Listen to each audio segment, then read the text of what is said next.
Staline et Hitler ont chacun juré la perte de l'autre. Pourtant, ils collaborent et signent un pacte en août 1939. Ce pacte leur a permis de se partager la Pologne.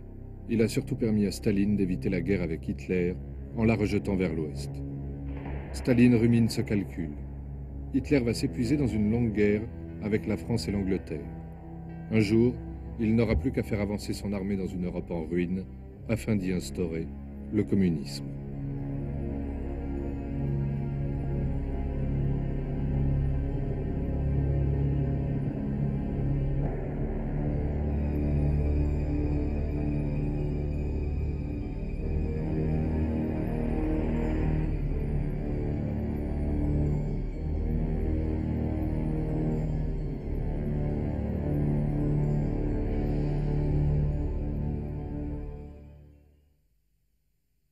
Я думаю, он делал нехорошо.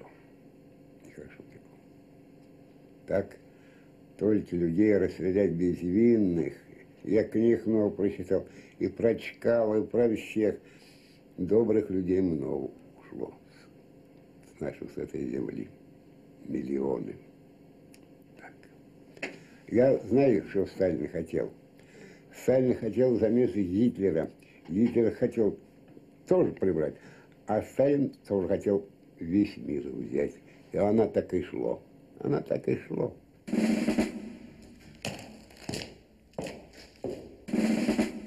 Après une lune de miel consacrée au partage de la Pologne et au génocide commun de ses élites, le pacte entre l'Allemagne et l'URSS entre dans une phase de turbulence. Au printemps 1940, tandis qu'Hitler s'emparait de l'Europe, Staline annexait les pays baltes et la Moldavie. L'attribution de ces pays à l'URSS était prévue par le pacte. En cela, Hitler ne peut rien dire. Mais la précipitation de Staline derrière son dos pendant qu'il envahit la France l'agace. En Roumanie, Staline dépasse la Moldavie, marquant son intérêt pour les Balkans. Il menace les puits de pétrole roumains dont l'Allemagne ne peut se passer. Et cela dérange Hitler. Staline, lui, est inquiet. Il s'est allié avec le diable pour retarder une guerre certaine. L'effondrement de la France en 5 semaines déjoue toutes ses prévisions et laisse les mains libres à son adversaire.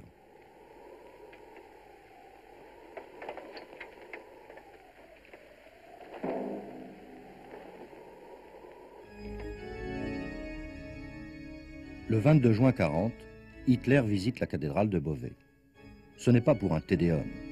Ses pensées louvoient autour du prochain ennemi à dévorer, l'Angleterre ou la Russie.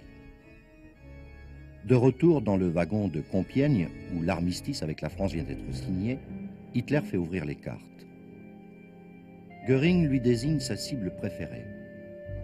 L'Angleterre. Le pays est à genoux et à découvert. Himmler, à gauche sur votre écran, est du même avis. Göring argue auprès de son maître que la Russie, bien sûr, c'est l'objectif de toujours, mais plus tard, l'occasion est trop belle. Avec son aviation et un déluge de bombes, il peut forcer l'Angleterre à composer avec l'Allemagne. Hitler laisse Göring lâcher sa Luftwaffe. Pourquoi pas, qu'il essaye. Mais en même temps, il demande à son chef d'état-major de préparer un plan d'invasion de la Russie. Le bombardement des villes anglaises commence. Grâce au radar et à la Royal Air Force, les Anglais sauront résister. Göring y perdra le gros de son aviation. Les vraies pensées d'Hitler sont ailleurs. Aussitôt terminée la campagne de France, il déploie une partie de ses troupes sur les côtes face à l'Angleterre. Mais le gros de ses forces, il va les masser en Pologne, le long de ses frontières avec l'URSS. Officiellement, il s'y repose. La bataille des petits pions continue, sournoise. Hitler saupoudre d'unités armées ses alliés des Balkans, notamment la Roumanie autour des puits de pétrole. La partie d'échecs se noue. Face à un adversaire maître du jeu, le vrai problème de Staline est de deviner ses intentions. Après l'échec de la bataille d'Angleterre, Hitler donne l'impression de vouloir y débarquer. Il concentre des divisions blindées sur les côtes du continent. Si son plan est bien d'envahir l'Angleterre, parfait, Staline gagnerait encore du temps.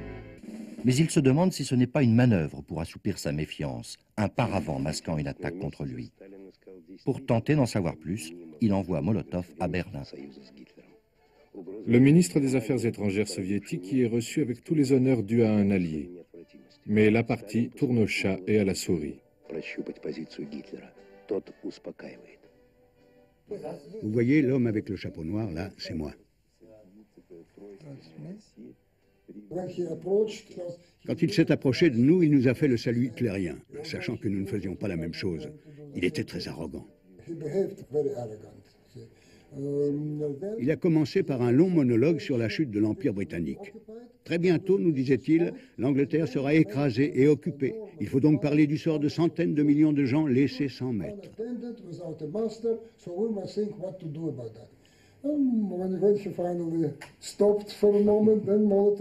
Quand finalement il s'est arrêté, Molotov lui a demandé ce que ses troupes faisaient sur nos frontières.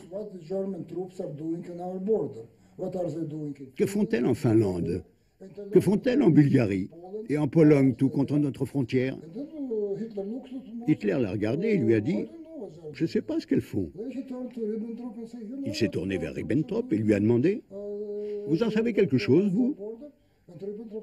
Ribbentrop lui a répondu « Non, j'en sais rien ». Molotov a suggéré une pause café, le temps qu'il s'informe. Après la pause, Hitler nous dit « Effectivement, certaines de mes troupes s'y reposent avant d'attaquer l'Angleterre. »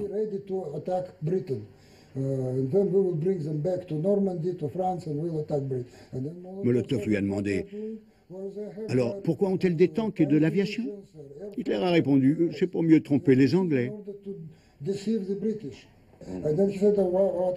Alors Molotov a dit « Mais alors, que font-elles en Finlande ?»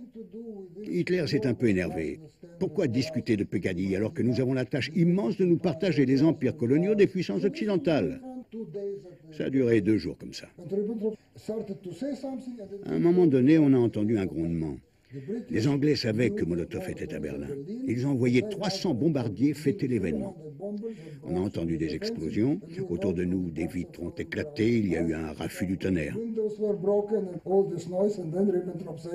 Ribbentrop a suggéré de se mettre à l'abri dans le bunker. Et on est descendu très profond sous le ministère. Le bunker était très bien décoré avec des tableaux de maîtres, sans doute raflés au Louvre, des tapis, des sculptures magnifiques.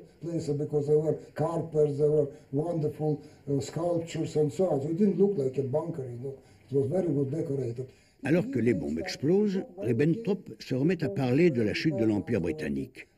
Molotov lui dit alors « Dans ce cas, que font les Britanniques au-dessus de votre capitale ? Que faisons-nous dans ce bunker ?»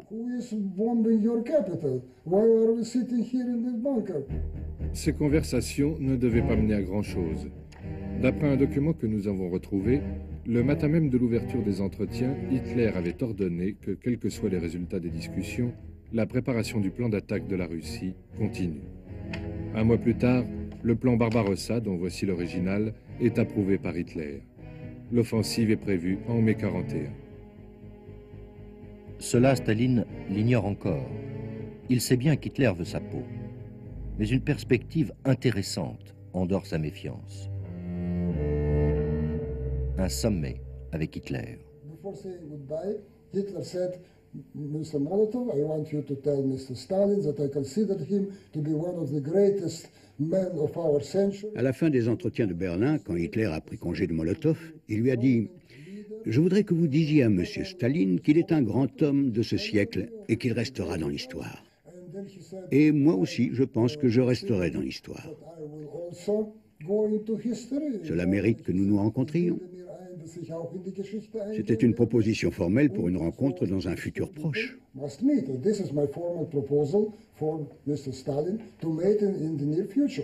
Cette perspective bluffe Staline.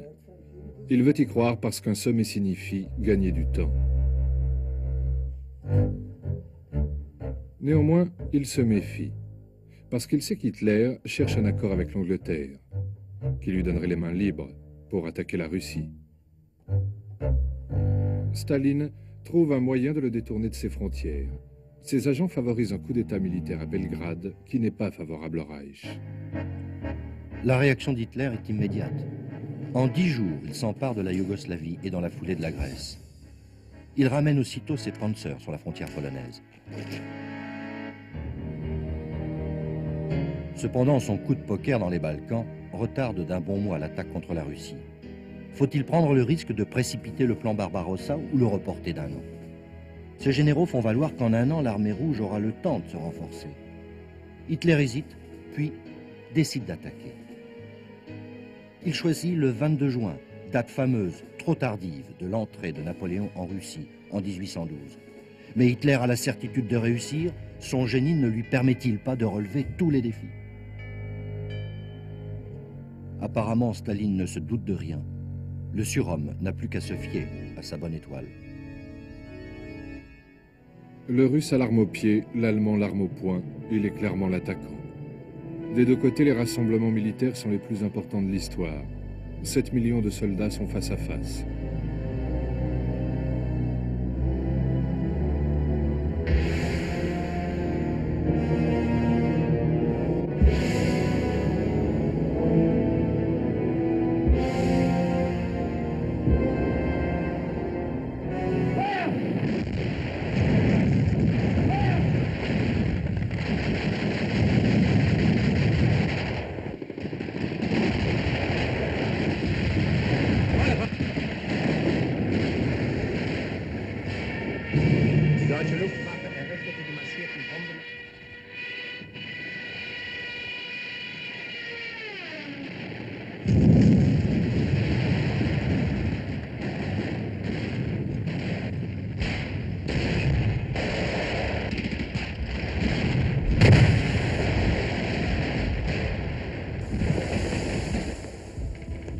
La plus grande bataille de tous les temps n'a pas lieu.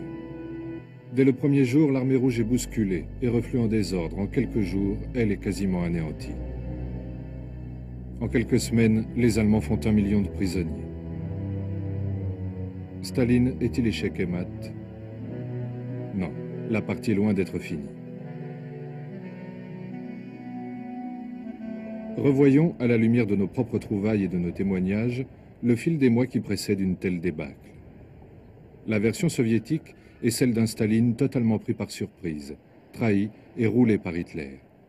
Cette version, qui prévaut encore, même à l'Ouest, implique l'imprévoyance de Staline et la bêtise de son état-major. Faute, somme toute préférable à l'obstination dans l'erreur. La réalité et le calcul de Staline sont tout autres.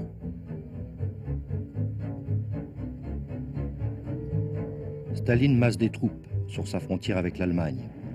Il y expédie ses armées de Sibérie et du Caucase. Le nombre de soldats y passe de 2 à 4 millions.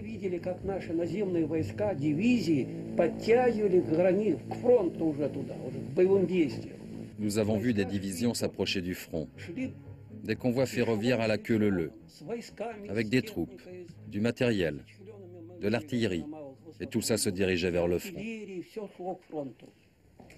Contrairement à toute précaution en matière défensive, Staline fait construire un chapelet d'aérodromes militaires, tout contre la frontière. À Lychitsi, à 2 kilomètres de la frontière, pour construire l'aérodrome, les Soviétiques ont évacué toute la zone. Ils ont expédié les Polonais en Sibérie. Ils ont ouvert beaucoup d'aérodromes par ici. Il y en avait plein, tout le long de la frontière.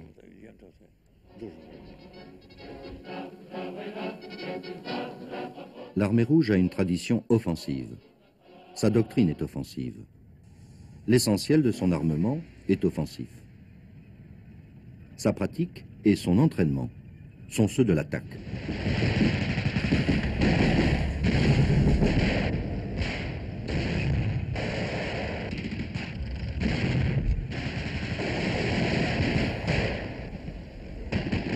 Les agents de renseignement et les observateurs militaires étrangers invités à assister aux grandes manœuvres de l'armée rouge sont unanimes à le constater.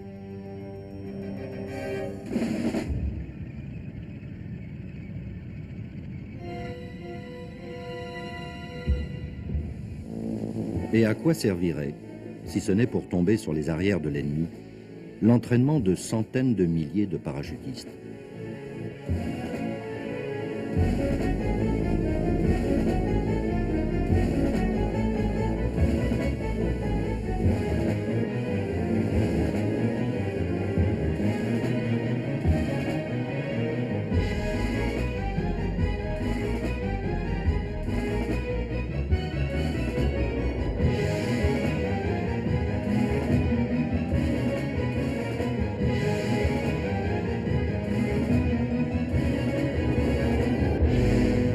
De la guerre, cet esprit offensif se double chez Staline d'un mépris du défensif. L'exemple le plus éclatant en est cette sorte de ligne Maginot qui s'étendait de la Baltique à la mer Noire. Après le pacte avec Hitler, Staline l'a fait totalement désactiver. Elle n'a même pas servi à freiner l'avancée allemande. Il y avait des champs de mines? Non, pas de mines, ils n'ont jamais mis de mines par ici. Pas de champs de mines? Не было абсолютно Pas de fossés anti-chars? Никаких рвов, Абсолютно ничего не было. Абсолютно ничего. Траншеи. И ничего. Il n'y avait Наземной aucune обороны défense никакой terrestre. не было, абсолютно. Cette date est un tournant. Staline, qui a pourtant tous les pouvoirs, se fait nommer chef du gouvernement. Le même jour, devant les cadets des académies militaires, il prononce un discours secret. Pour la première fois, il désigne l'ennemi, l'Allemagne. 10 jours plus tard, un document top secret que nous dévoilons pour la première fois. Une directive offensive contre l'Allemagne de l'état-major général est adressée à Staline. Le texte est manuscrit, signé par le ministre de la Défense Timoshenko et le chef d'état-major Zhukov.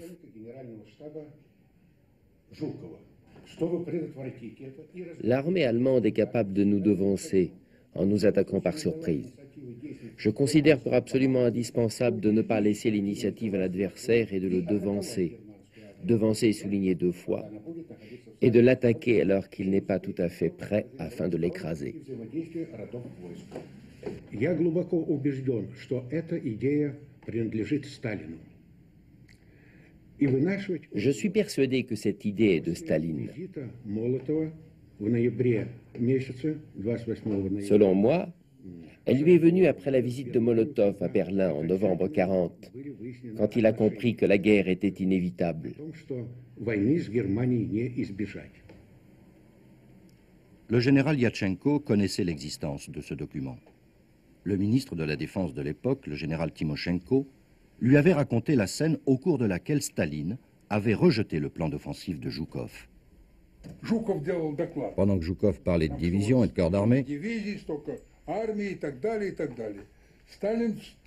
Staline s'est levé. Il cognait sa pipe de mauvaise humeur. Il s'est mis à marcher de long en large.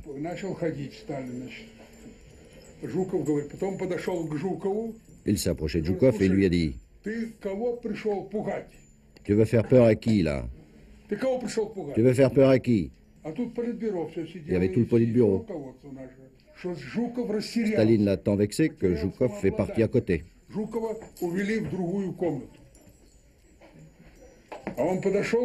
Et après, Staline a dit « C'est la faute de Timoshenko, ça. C'est lui qui a poussé Zhukov à faire ça. »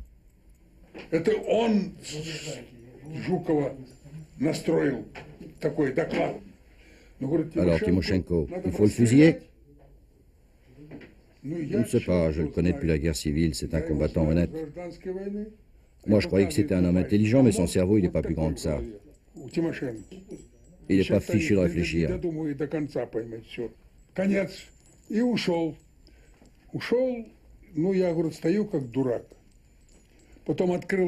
Et puis Staline a repassé la tête et il a dit «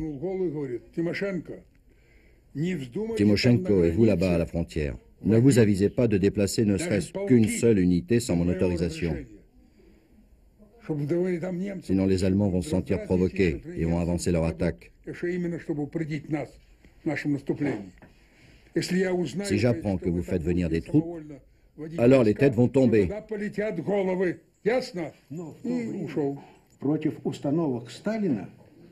À l'époque, contrarier Staline signifiait qu'on allait directement boire un café chez Beria, c'est-à-dire en prison. Ceux qui disent que Zhukov est l'initiateur du plan sans en avoir parlé à Staline se trompent. En matière de stratégie militaire, rien ne se faisait en dehors des directives de Staline.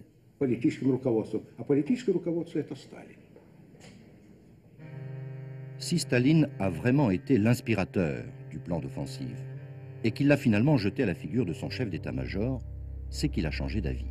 Pourquoi? Staline pense d'abord que l'attaque allemande est de moins en moins probable.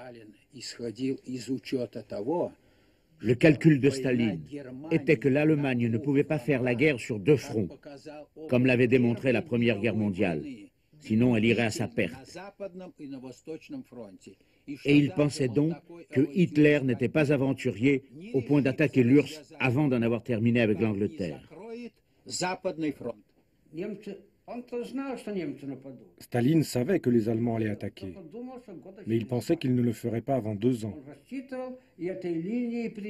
C'était sa ligne de conduite, et il s'y est tenu jusqu'au bout. 1 an ou 2 de plus, et on aurait reçu Hitler d'une autre façon. Staline répète qu'Hitler ne l'attaquera pas avant 1942, mais il n'en est pas sûr. Ce dont il est sûr, par contre, c'est que son armée est faible. 3 ans auparavant, 35 000 officiers, la fine fleur de l'armée rouge, avaient été fusillés sur son ordre. Son armée n'a plus de tête. Qui est responsable? Bien sûr, c'est la faute de Staline, de Beria, du NKVD. Notre armée avait été décapitée par la Grande Purge. Notre commandant en chef en Biélorussie avait 28 ans. Il était un simple aviateur pendant la guerre d'Espagne. On l'a nommé ici, et d'un coup, il commandait 1200 avions. Nos chefs n'avaient pas d'expérience. En juin, Staline sait qu'Hitler va l'attaquer. Contrairement à ce que l'histoire officielle de l'URSS voudra faire croire pour le disculper, Staline reçoit des informations et des avertissements de plus en plus précis de ses réseaux de renseignement et de ceux qui combattent l'Allemagne, comme Churchill. Il craint une opération d'intoxication des Anglais, qui seraient bien soulagés de le voir faire la guerre à Hitler. Mais il cherche surtout, par tous les moyens, à retarder l'attaque allemande. Même les télégrammes de son espion à Tokyo, Richard Sorge, lui donnant le jour et l'heure de l'attaque, le laissent froid. Il a décidé de ne rien faire. Et dans ce pays qui ne fonctionne que sur ordre d'en haut, plus rien ne se fait. Sur le terrain règne l'immobilisme et l'incohérence. Maintenir des avions aussi près de la frontière, bien sûr que c'était une idiotie. Alors que les soldats voyaient bien ce que faisait l'ennemi de l'autre côté. Alors on peut supposer que nous nous apprêtions à attaquer. Staline décidait de tout, on ne pouvait rien faire dans son dos. Quand nous avons vu les concentrations de troupes allemandes, on n'a pas venu Moscou. On aurait dû prendre des mesures, ramener l'aviation vers l'arrière pour éviter une attaque par surprise. Il n'y a pas eu d'ordre. Résultat, nous n'étions prêts ni pour la défensive ni pour l'offensive. Nos troupes ont été surprises alors qu'elles étaient encore dispersées. La confusion était totale.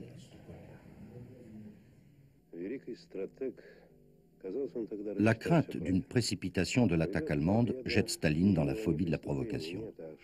La provocation, ne serait-ce que constater sur place les préparatifs allemands et en parler, est passible d'une arrestation, voire d'une mort immédiate. Sur ses frontières avec l'Allemagne, il veut le calme plat. Nous n'avions pas le droit d'ouvrir le feu vers le côté allemand, ni vers le nord, ni vers le sud. On avait le droit de tirer que vers l'est, c'est-à-dire vers chez nous. En juin, les Allemands violaient sans arrêt notre espace aérien. Nous n'avions le droit que de les regarder passer. Et moi, à la DCA non plus. J'aurais bien aimé leur tirer dessus. Interdit. Il ne devait y avoir aucun prétexte de conflit. Les mines existaient, mais elles se trouvaient dans des dépôts. Staline n'a pas permis qu'on les enterre contre la frontière parce que, selon lui, les Allemands y trouveraient un prétexte pour avancer leur attaque. Au fond de son bureau du Kremlin, quel genre d'ordre écrit Staline? Au lieu d'organiser la défense de sa frontière, il digère ses conquêtes du pacte, les 3 pays baltes, où les troupes du NKVD procèdent à une soviétisation active et commettent la même extermination des élites qu'en Pologne. Alors qu'elle aurait fort à faire pour organiser sa défense, l'armée est mise à contribution pour déporter des dizaines de milliers de personnes.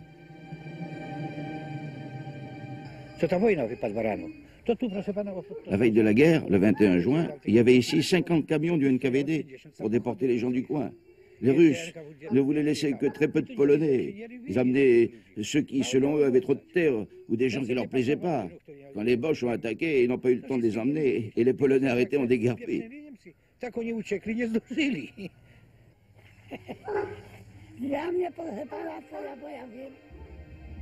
Certains de ces convois ont été bombardés par l'aviation allemande le premier jour de la guerre.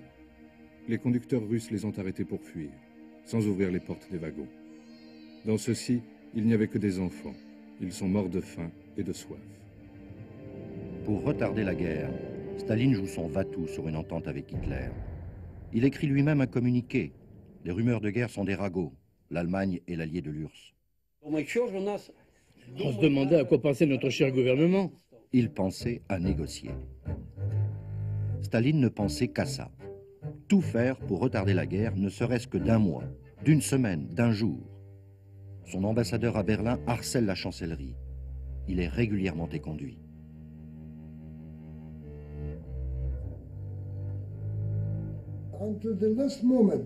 Il y a cru jusqu'au dernier moment. La veille de l'attaque, le 21 juin, nous avons reçu un télégramme de Molotov.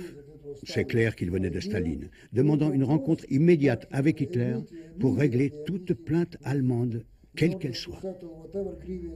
Le 21, pourtant, Staline respire. Le 22 juin 1812 est la date d'entrée de Napoléon en Russie. On connaît la suite catastrophique. Staline pense qu'Hitler ne bougera plus, passé une date aussi fatidique et tardive. Seul Zhukov est inquiet. Zhukov m'a raconté que le 21 juin au soir, il a vu Staline avec son dossier rouge, un dossier qu'il promenait toujours avec lui sur l'imminence d'une attaque allemande, pour demander à Staline de mettre au moins les troupes en état d'alerte. Finalement, Staline accepte. Mais il écrit sur le document « En cas d'attaque allemande, cherchez par tous les moyens à s'entendre avec l'ennemi ». Voilà où il en était arrivé. Le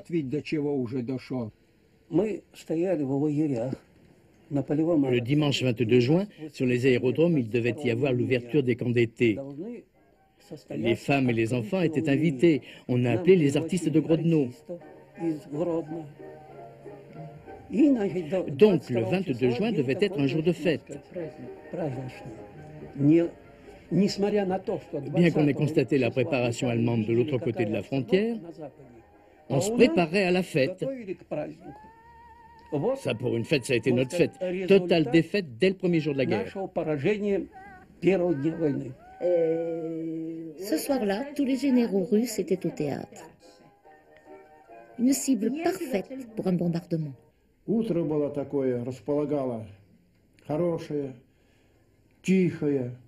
C'était une belle aube tranquille. Le soleil s'apprêtait à poindre. Un si beau temps, une telle beauté. Le sergent m'a demandé si j'avais une fiancée, etc., etc.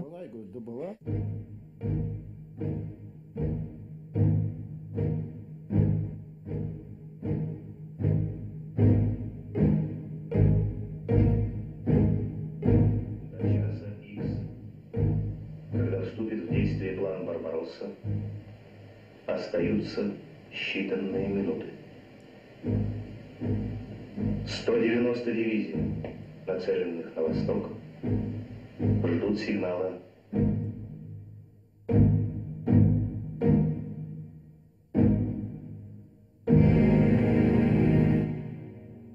Et soudain, nous avons entendu un grondement de moteur qui démarre.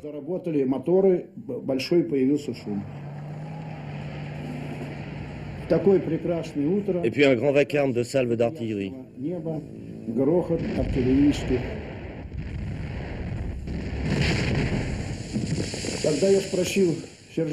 J'ai demandé au sergent, ça aussi c'est une provocation? Il a dit non, c'est la guerre.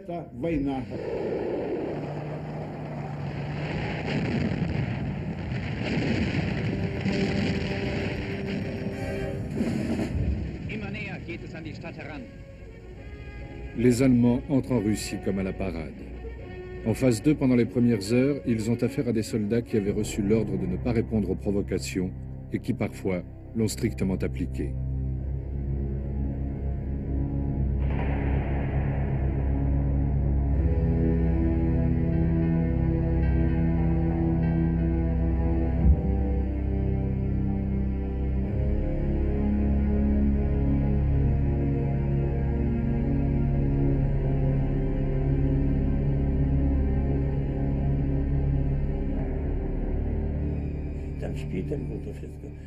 Les Russes n'ont pas eu le temps de réagir, ils se sont enfuis à toutes jambes.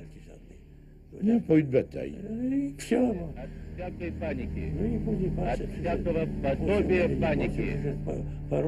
J'étais alors à la campagne. J'ai vu un train du NKVD avec des chefs, pour certains sans habits. Le commandant était échevelé et en caleçon long sur le devant de la loco, comme s'il s'échappait d'un incendie.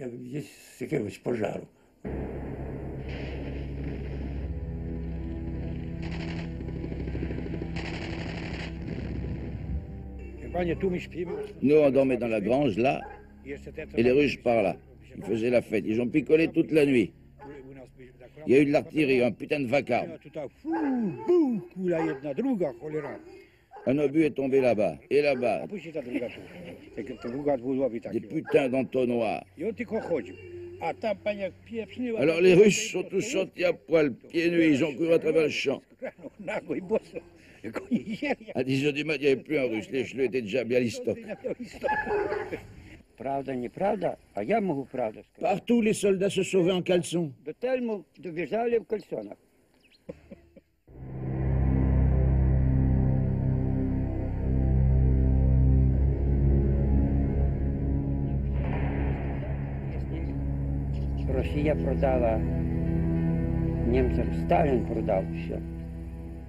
C'est Staline qui a vendu le cuir aux Allemands. Il les a chaussés avec notre peau. Les soldats russes avaient des bandes moltières.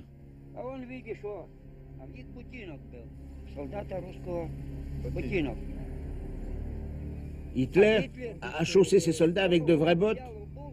L'Allemand, il n'avait qu'à mettre son pied dans la botte, tandis que les nôtres, avec leurs bandes moltières.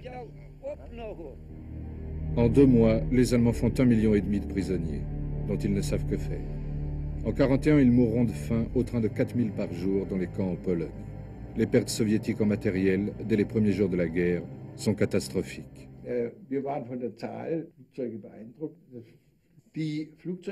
J'ai été impressionné par le nombre des avions sur les aérodromes. Ils étaient rangés côte à côte, ça nous a surpris. Quand les bombes tombaient sur l'un, le feu se propageait aux autres.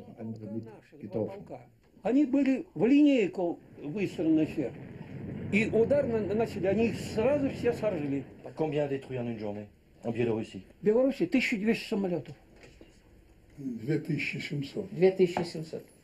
2700. Il a battu le premier jour de la guerre. 28 avions. 28 avions? 28 avions. Il peut le dire en français? Non, quand j'ai 28 avions, j'avais battu. Non, tant que ce que j'ai. De la classe des hommes nés entre 20 et 23, il ne restait en 1945 que 3%. 3% de héros d'un peuple martyr. La langue française. Je vais à l'académie, je vais dans l'académie.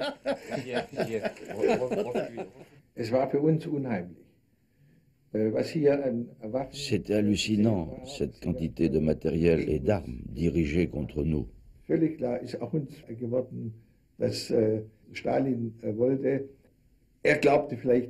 C'était clair pour nous ce que voulait Staline.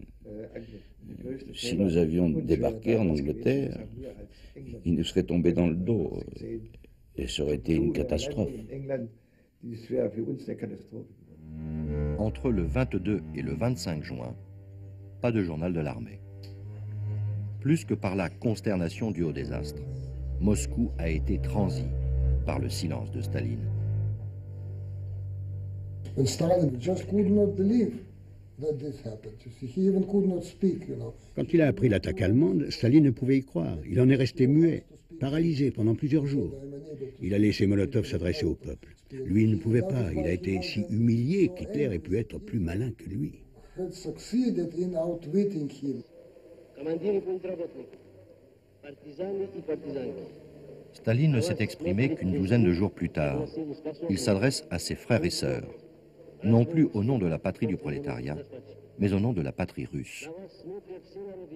Son appel tombe à plat dans les pays conquis grâce au pacte, où la soviétisation forcée a fait prendre le régime en horreur.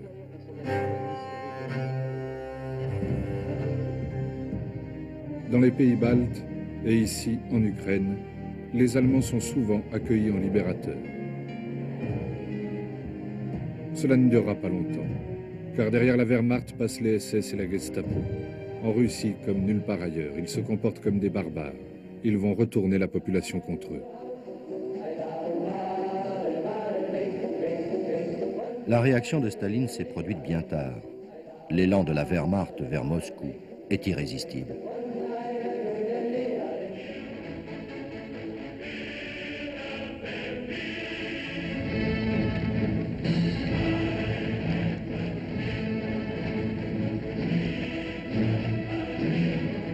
Ein erbeutetes Steppenkamel.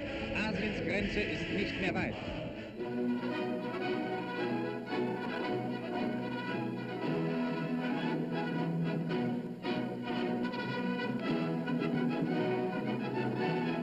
Oui, ça a été facile.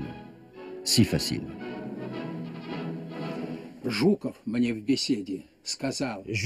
dit, heureusement que Staline nous a empêchés d'appliquer le plan d'offensive, parce qu'avec cette armée que nous avions, nous aurions subi des pertes encore bien plus importantes et les Allemands auraient pris Moscou sans difficulté.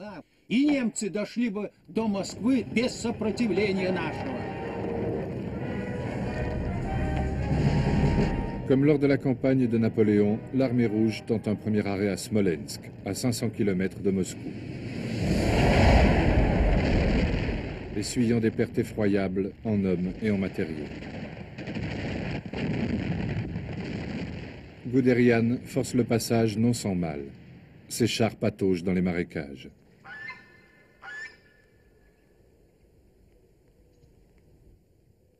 Puis l'automne arrive, avec les pluies, rendant les chemins impraticables.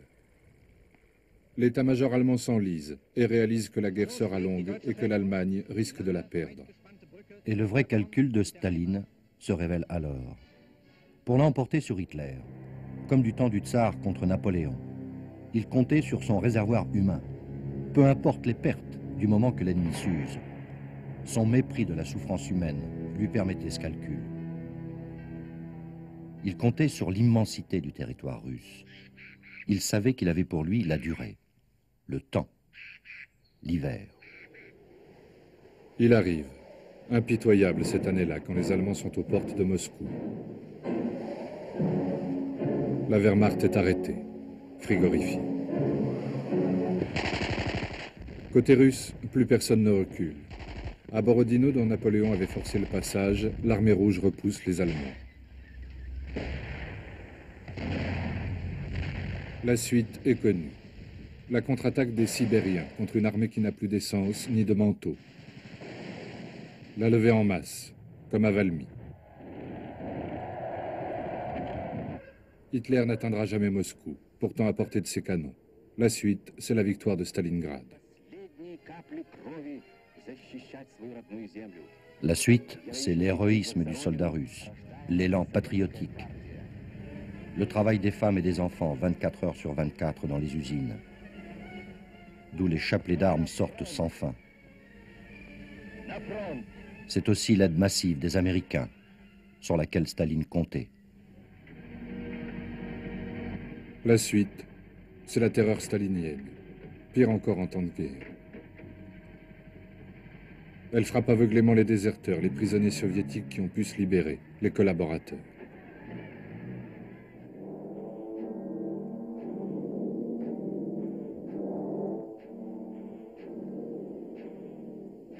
Les exécutions éliminent les soldats coupables du moindre pas en arrière, quand les troupes du NKVD qui les surveillent derrière la première ligne ne l'ont pas déjà fait.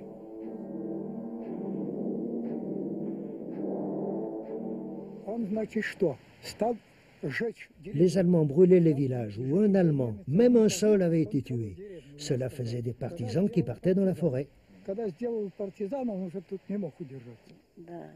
Comme il n'y a pas eu beaucoup de villages brûlés, Staline a utilisé des prisonniers de guerre allemands ou des policiers déguisés en allemands pour battre les gens ou incendier des maisons.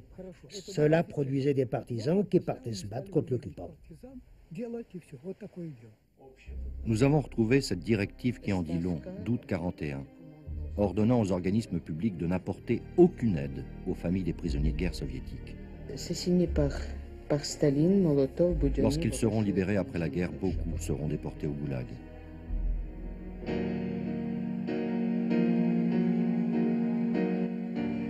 Ce peuple martyr connaît sa 3e invasion en 5 ans.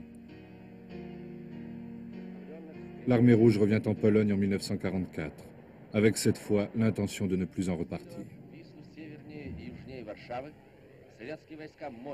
L'armée intérieure polonaise, qui est associée au dispositif allié et donc reconnue par Staline, s'empare de Vilnius. Vilnius a été repris aux Allemands par les Polonais. Quand l'armée rouge est arrivée, la résistance polonaise lui a remis la ville. Les Soviétiques ont invité les chefs de l'armée intérieure polonaise à un banquet. Nos chefs ont accepté d'y aller, d'autant que la résistance polonaise et l'armée rouge menaient le même combat contre l'armée nazie. Donc ils vont au banquet, et là, les Soviétiques les arrêtent. Ils ont tous été déportés au goulag. Moi, personnellement, j'ai eu droit à 10 ans de camp en Sibérie. Pourquoi vous avez été arrêté? Pour résistance. Pour résistance. Mais vous résistiez aux Allemands? Oui, les Soviétiques aussi luttaient contre les Allemands. Mais quand ils sont arrivés, ils nous ont tous raflés. Parce qu'ils savaient que des gens capables de résister aux Allemands seraient aussi capables de leur résister.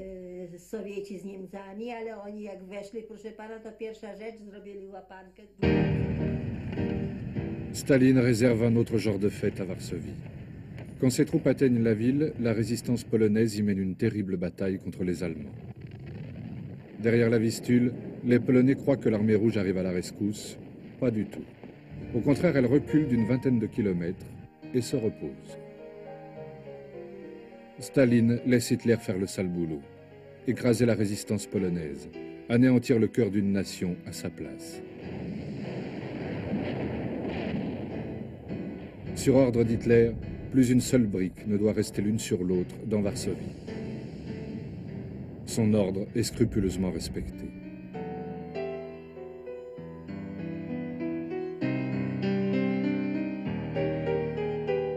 Quand la Wehrmacht se retire devant l'armée rouge qui a repris sa marche en avant, Varsovie, encore fumante, est aussitôt investie par ce que les Polonais appellent les rats, les cadres communistes polonais formés à Moscou et leurs anges gardiens du NKVD. Les capitales des pays d'Europe centrale ne connaîtront plus désormais que le règne des hommes au chapeau mou. Ils seront bientôt à Berlin, au cœur de cette Europe, où Lénine et Staline ont toujours rêvé de porter la révolution. Прозвучавший в тот день команды водрузить знамя победы над Рейхстагом. Знамя победы.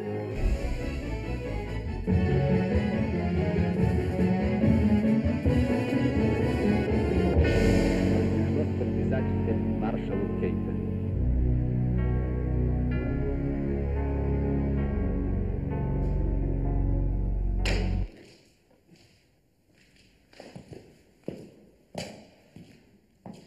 Staline est maintenant le maître du jeu.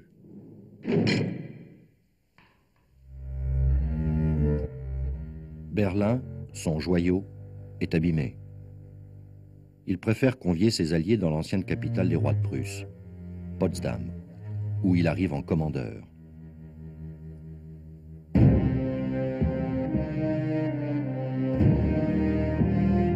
Face à des alliés dans la débandade. Churchill, renvoyé par ses électeurs, sera remplacé en pleine conférence par Clément Attlee. Roosevelt vient de mourir et son successeur Harry Truman fait ici ses premiers pas sur la scène internationale. Staline jette dans la balance le poids de ces 20 millions de morts et obtient presque tout ce qu'il veut.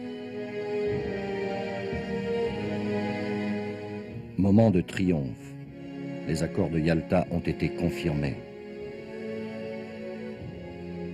Il lui accorde la moitié de l'Europe.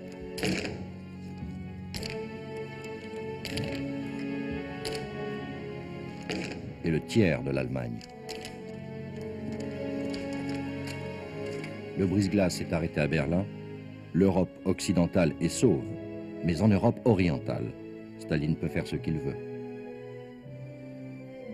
En Allemagne de l'Est, la soviétisation commence aussitôt. La police soviétique frappe l'éternel ennemi des nazis et des communistes, les socialistes. Les camps de concentration ont été fermés par les Alliés. Mais dans leur zone, les Russes ont rouvert les camps aussitôt pour y remettre les prisonniers des nazis. Parce qu'il est socialiste, les Russes le remettent dans la même prison d'où il venait de sortir, comme des centaines d'autres socialistes par section entière. Les gardiens sont souvent d'anciens nazis. Quand il a été arrêté par les policiers est-allemands et les agents du NKVD, tous les interrogatoires se sont faits en russe. La déposition sur ses soi-disant activités antisoviétiques était également écrite en russe. En prison, ils nous donnaient trop peu pour vivre, mais juste assez pour nous empêcher de mourir. Ça n'intéressait pas du tout les communistes de savoir pourquoi quelqu'un avait été arrêté par les nazis. Je suis le dernier survivant des socialistes qui ont connu les prisons nazies et communistes. À 2 pas de là, se dresse cette bâtisse de l'ancienne Stasi et du KGB. Les cadavres des gens exécutés dans le secret étaient brûlés dans un four crématoire. En 1933, j'ai été arrêté par la SS, puis remis en liberté sous contrôle.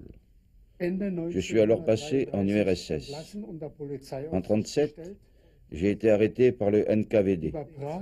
En 1938, livré à la Gestapo à la frontière russe. La Gestapo m'a finalement remis en liberté parce qu'on me savait devenu anti-soviétique.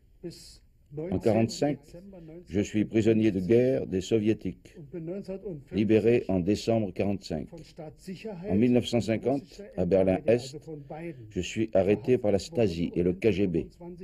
25 ans de goulag en Sibérie, à Vorkuta. Dans le camp, je suis avec d'anciens nazis. Nazis et communistes s'entendent bien. Les nazis sont bien traités. Moi, pas. Je demande au commandant du camp pourquoi. Il m'a répondu, « Toi, tu es un communiste renégat. Tu es un plus grand porc que les nazis. » Les communistes, vous voyez, ne vous lâchez jamais. Victoire militaire à Berlin, triomphe politique à Potsdam, consécration morale de Staline à Nuremberg. En tant que fauteur de guerre et criminel contre l'humanité, seuls les nazis sont jugés. Staline est sanctifié et il fait tout pour ça. Mon père était adjoint du procureur général de l'URSS à Nuremberg. Pendant le cours du procès, il a été retrouvé mort dans sa chambre, officiellement un suicide. Moi, je crois qu'il a été assassiné. J'en ai des preuves. J'ai passé ma vie à comprendre pourquoi. Staline avait chargé son père de plusieurs missions. La première, de rencontrer en secret Ribbentrop dans sa cellule pour lui proposer de ne pas évoquer le pacte de 1939 sur le partage de la Pologne.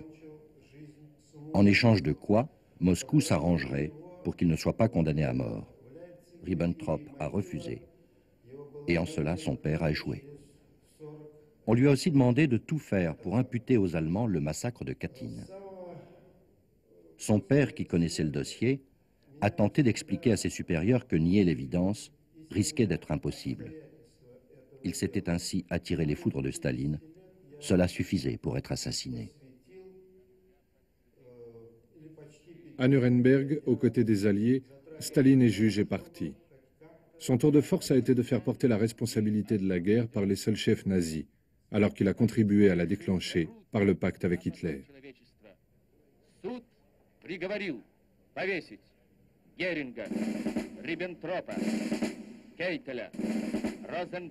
En imputant crimes de guerre et crimes contre l'humanité aux seuls nazis, les juges de Nuremberg effacent ceux de Staline, ce qu'il a commis contre son propre peuple, contre les peuples baltes et polonais.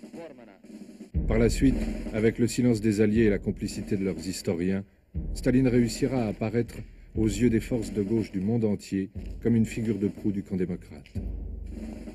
Cette carte a connu bien des meurtres de la vérité. Il importait de les reconnaître et d'en établir la préméditation.